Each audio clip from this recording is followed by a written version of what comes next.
26 केदारनाथ ज्योतिर्लिंग। केदारनाथ ज्योतिर्लिंग। केदारनाथ महादेव के विषय में कई कथाएं हैं। स्कंद पुराण में लिखा है कि एक बार केदार क्षेत्र के विषय में जब पार्वती जी ने शिव से पूछा तब भगवान शिव ने उन्हें बताया कि केदार क्षेत्र उन्हें अत्यंत प्रिय है। वे यहाँ सदा अपने गणों के साथ निवास करते हैं।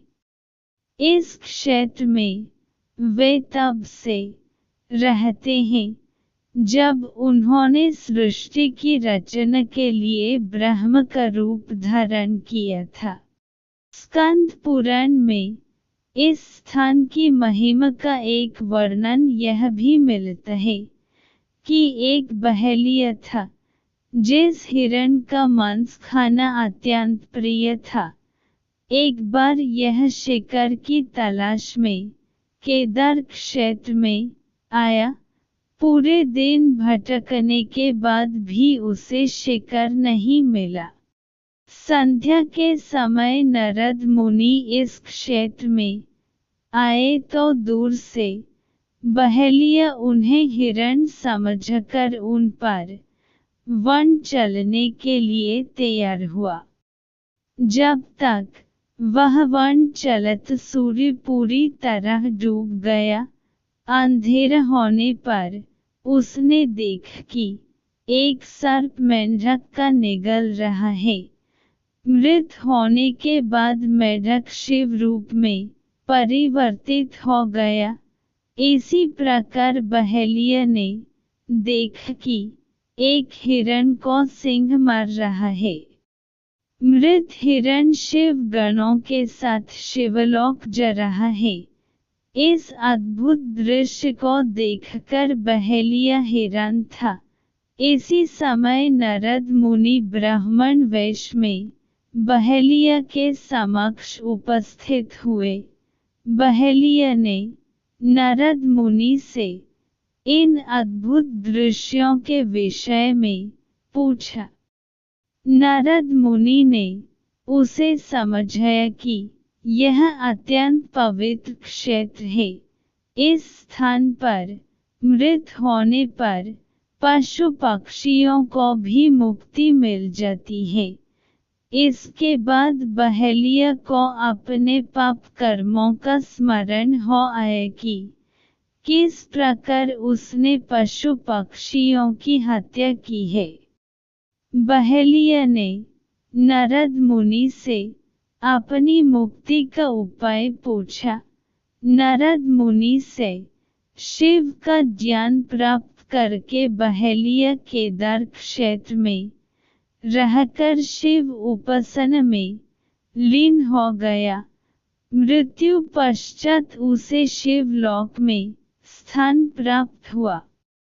केदारनाथ ज्योतिर्लिंग की कथा। केदारनाथ ज्योतिर्लिंग की कथा के विषय में शिव पुराण में वर्णित है कि नर और नारायण नाम के दो भाइयों ने भगवान शिव की पार्थिव मूर्ति बनकर उनकी पूजा एवं ध्यान में लगे रहते। इन दोनों भाइयों की भक्तिपूर्ण तपस्या से प्रसन्न होकर भगवान शिव इनके समक्ष प्रकट हुए। भगवान शिव ने इनसे वरदान मांगने के लिए कहा तो जन कल्याण की भावना से इन्होंने शिव से वरदान मांग कि वह इस क्षेत्र में जन कल्याण हेतु सदा वर्तमान रहे। इनकी प्रार्थना पर भगवान शंकर ज्योतिर्लिंग के रूप में केदार क्षेत्र में प्रकट हुए।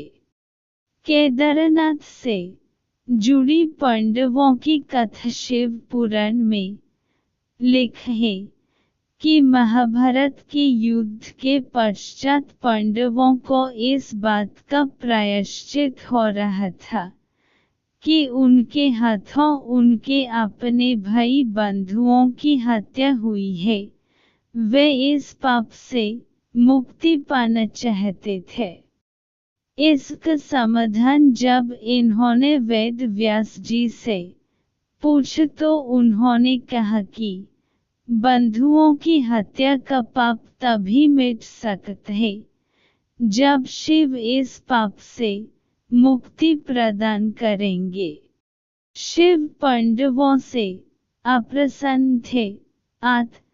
पांडव जब विश्वनाथ के दर्शन के लिए काशी पहुँचे तब वे वहां शंकर प्रत्यक्ष प्रकट नहीं हुए। शिव को ढूंढते हुए तब पांचों पांडव केदारनाथ पहुंच गए। पांडवों को आया देखकर शिव ने भैंस का रूप धारण कर लिया और भैंस के झुंड में शामिल हो गए। शिव की पहचान करने के लिए भीम एक गुफा के मुख के पास पैर फैलाकर खड़ा हो गया। सभी भैंस उनके पैर के बीच से होकर निकलने लगे, लेकिन भैंस बने शिव ने पैर के बीच से जाना स्वीकार नहीं किया। इससे पांडवों ने शिव को पहचान लिया। इसके बाद शिव वहां भूमि में विलीन होने लगे। तब भैंस बने भगवान शंकर को भीम ने पीठ की तरह से पकड़ लिया। भगवान शंकर पांडवों की भक्ति एवं दृढ़ निश्चय को देखकर प्रकट हुए तथा उन्हें पापों से मुक्त कर दिया। इस स्थान पर आज भी द्रौपदी के साथ पांचों पांडवों की पूजा होती है। यह शिव की पूजा भैंस के पृष्ठभाग के रूप में तभी से चली आ रही है।